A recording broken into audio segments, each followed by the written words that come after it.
കേരളത്തിന്റെ ഹൃദയഭാഗത്ത് സ്ഥിതി ചെയ്യുന്ന ഒരു ചെറിയ ഗ്രാമത്തിൽ നിഗൂഢതകൾ നിറഞ്ഞ ഒരു പുരാതന ക്ഷേത്രം ഉണ്ടായിരുന്നു.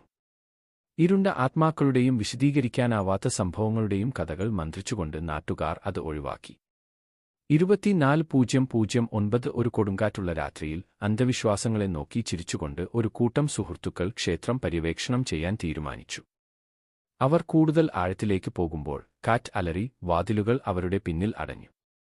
പെട്ടെന്ന് വിളക്കുകൾ മിന്നിമറഞ്ഞു, ഒരു കുളിർ അവരുടെ നട്ടെല്ലിൽ പതിച്ചു. വിലക്കപ്പെട്ട ഒരു ആചാരം നടത്തിയിരുന്ന ഒരു പുരോഹിതന്റെ ഒരു പുരാതന ഡയറി അവർ കണ്ടു.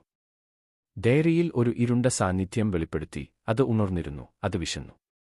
സുഹൃത്തുക്കൾ ഓടിപ്പോകാൻ ശ്രമിച്ചു, പക്ഷേ ഓരോരുത്തരായി ഇരുട്ടിലേക്ക് അപ്രത്യക്ഷരായി. പിന്നീടൊരിക്കലും കാണാനില്ല. പിറ്റേന്ന് രാവിലെ പോലീസ് അതിജീവിച്ച ഒരാളെ മാത്രമേ കണ്ടെത്തിയത്. വിഭ്രാന്തിയും ആഘാതവും അനുഭവിച്ചു. ക്ഷേത്രം ഉപേക്ഷിക്കപ്പെട്ടു. അതിന്റെ രഹസ്യങ്ങൾ അതിന്റെ ചുവരുകൾക്കുള്ളിൽ മറഞ്ഞിരുന്നു.